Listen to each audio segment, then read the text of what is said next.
The movie begins in Miami, with detectives Mike Lowrey and Marcus Burnett speeding through the streets. Marcus complains about feeling sick, so Mike pulls over to let him grab something to settle his stomach. Marcus buys a ginger ale, along with Skittles and a hot dog. While they're in the store, a gunman comes in to rob the place. Before things escalate, Mike arrives and scolds Marcus for wasting time buying snacks. Marcus quickly disarms the robber, and Mike shoots him in the leg to stop him. After handling the situation, the two rush to Mike's wedding. Mike is marrying Christine, his physical therapist. The wedding is a grand event attended by Marcus's wife Teresa, his daughter Megan, son-in-law Reggie. Captain Rita Sakata is also there with her boyfriend, who's a district attorney and running for mayor. Other familiar faces include U.S. Marshal Judy with her little girl, Callie. During the lively celebration, Marcus suddenly collapses. He has a near-fatal heart attack, leaving everyone in shock. As the guests call for help, Marcus has an out-of-body experience. He finds himself on a serene beach where Captain Howard is waiting for him under a tree. Howard reassures Marcus that his time hasn't come yet, encouraging him to fight through. Marcus wakes up in the hospital after spending a few weeks recovering. Grateful to be alive,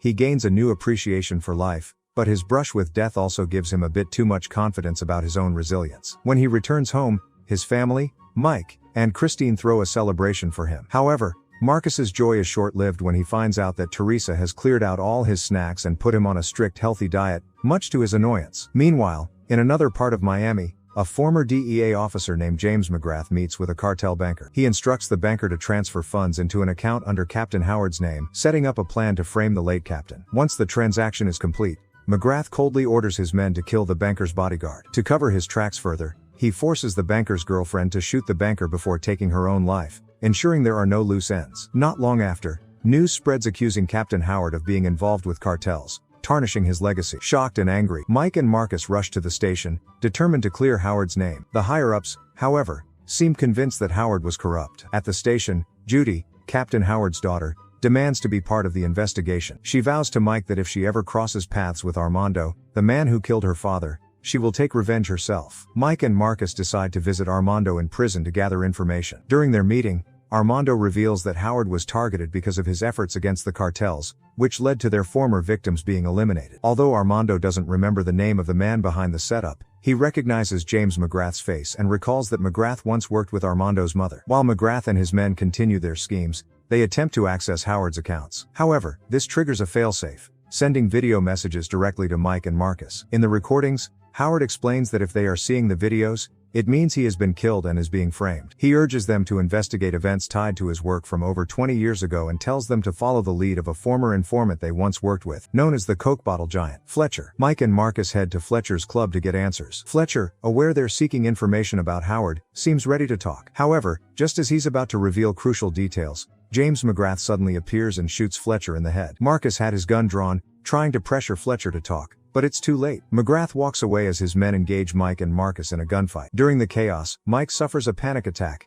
leaving Marcus to fend off the attackers. The gunmen escape before Rita and her team arrive. Mike stops Marcus from mentioning they're acting on Howard's tip. The duo takes the surveillance footage and photos to Kelly and Dorn, who help decode a hidden message left by Howard. In the message, Howard explains that he had been investigating a cartel case but deliberately kept Mike and Marcus away from it. He had assigned the case to two other detectives, Ruiz and Sanchez, from the first movie, who ended up killed. Howard warns them that the cartel has infiltrated law enforcement, including the police and FBI, making the situation even more dangerous. Meanwhile, in prison, Armando is ambushed by thugs sent by McGrath. Mike manages to convince the authorities to transport Armando via helicopter for safety. However, McGrath and his men hijack the chopper, forcing the pilot to send a distress message that frames Mike and Marcus for the attack. McGrath then kills the pilot and escapes with some of his men, leaving the helicopter to crash. As the chopper plummets, Mike and Marcus battle McGrath's remaining goons while trying to save Armando, who is at risk of falling out of the open hatch. They manage to secure him, and Armando helps them bring the helicopter down safely, crashing it into a lake. Authorities arrive at the crash site and, based on the fake distress message, label Mike, Marcus, and Armando as wanted fugitives. McGrath exacerbates their situation by placing a massive bounty on their heads, calling every gangster in Miami to hunt them down. On the run, Mike and Marcus reluctantly follow Armando's lead. Marcus sees it as an opportunity for Mike to bond with his son, but both Mike and Armando focus on clearing their names rather than connecting emotionally. They eventually end up at a trailer park, trying to steal clothes from some locals. However, the rednecks discover them and hold them at gunpoint. Armando saves the day by hot wiring a truck, allowing them to escape just in time. After driving back to Miami, the truck breaks down. Mike calls his contact, Tabitha, and arranges to meet at her club in exchange for guns, clothes, and a vehicle. When they arrive, Tabitha pretends to help but secretly stalls to allow gangsters to capture Mike, Marcus, and Armando for the bounty. Just as they're taken outside, rival gangsters arrive, including Manny the Butcher, seeking revenge on Mike for smashing his hand with a meat hammer. However, Manny's plans fall apart when the trio escapes in a van, crushing Manny's car and leaving him hit by a Molotov cocktail. Driving away, they fend off gangsters in pursuit, but Judy shows up, aiming to kill Armando. The van's engine catches fire, forcing the three to jump out as it explodes. They reach Dorn's place and discover he's secretly dating Kelly. Though reluctant to help Armando, Dorn and Kelly assist Mike and Marcus in analyzing evidence. They find McGrath on surveillance footage, revealing his tragic backstory. He was tortured by the cartel and betrayed his team to survive, leaving him as the sole survivor. Mike informs Rita about McGrath's involvement. Moments later, Dorn's security cameras show McGrath's goons targeting Christine and Marcus's family. Mike tries to warn Christine, while Marcus contacts Reggie, urging him to protect the family. Reggie takes Teresa, Megan, and little Marcus to safety, using his combat skills to take out 15 attackers and finally earning Marcus's respect. Meanwhile, Christine is visited by Callie, who wants to help prove Mike and Marcus's innocence. Unfortunately, McGrath's men are already inside. McGrath contacts Mike, offering to return Christine and Callie unharmed if Mike gives up Armando and Howard's evidence. Armando is willing to turn himself in,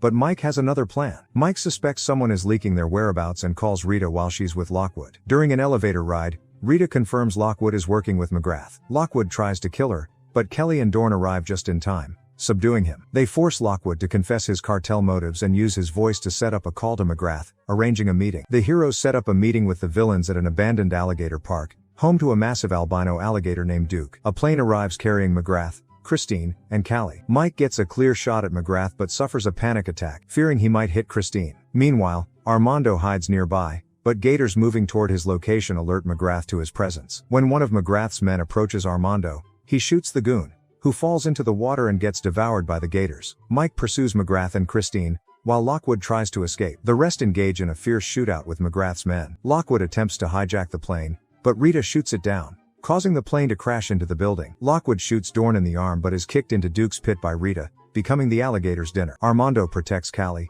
killing McGrath's goons and bringing her to safety. Marcus ends up on the beach from his earlier vision, only to be caught by McGrath. Mike arrives, and McGrath forces him to choose between Marcus or Christine to die. Mike shoots Marcus in his bulletproof vest to get a clear shot, then takes down McGrath with multiple shots before finishing him off. Judy finds Armando and prepares to execute him, but Callie intervenes, explaining that Armando saved her life. Judy spares him, and Mike helps Armando escape. Authorities arrive, arresting McGrath's remaining goons, and Howard is officially cleared of all charges. Later, the group gathers at the park for a barbecue. Mike and Marcus argue over grilling duties, but Reggie steps in, reminding them he saved the family. The bad boys laugh but let Reggie take over, finally giving him the respect he earned. Reggie smiles as the family enjoys their time together.